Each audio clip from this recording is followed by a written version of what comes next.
Turning to politics south of the border now, Donald Trump's inauguration day might be Monday, but cabinet confirmation hearings started today, and the process kicked off with one of the most controversial nominees.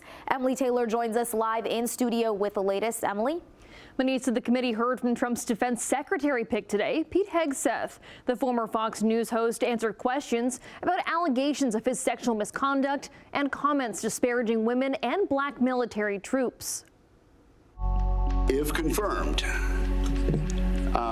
Mr. Pete Hegseth would assume the role in a moment of consequence. The United States faces the most dangerous security environment since World War II. Donald Trump's pick for defense secretary answered questions from a Senate committee today in a hearing that will determine if he gets the job. To bring back warfighting, if confirmed, I'm going to work with President Trump and this committee to, one, restore the warrior ethos to the Pentagon and throughout our fighting force.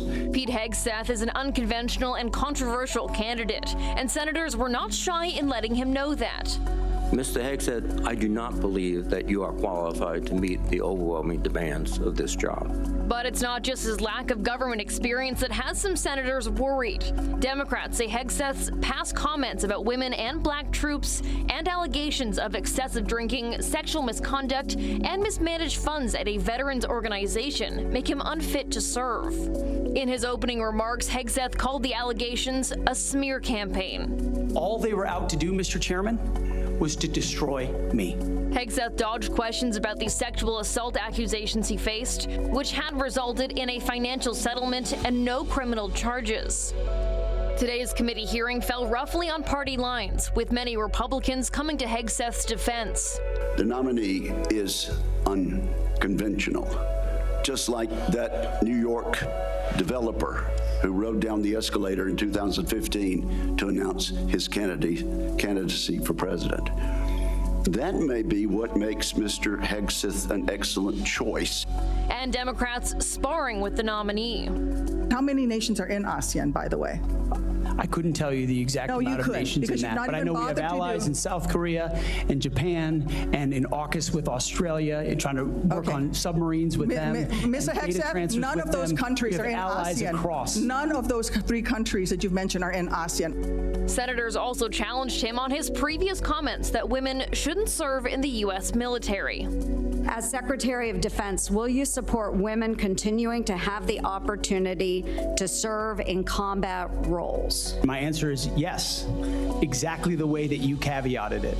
Yes, women will have access to ground combat roles, given the standards remain high.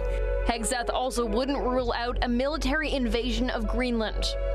But the questions today could only go so far, as committee members were not allowed to read the FBI's background check into Hegseth, except the chair, who called it insufficient.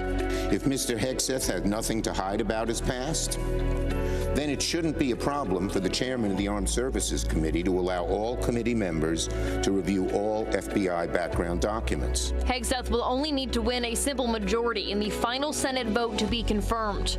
That means Republicans don't need the Democrats if they remain united. Despite the controversy, Hegseth seems confident he will be confirmed, hugging and shaking hands with his supporters on the Senate floor after questions finished. This was a tour de force, a takedown, a triumph. The committee is expected to vote Monday on whether to advance Hegseth's nomination to the entire Senate after he is formally nominated by President Trump. A number of other nominees have Senate hearings scheduled for tomorrow and later this week.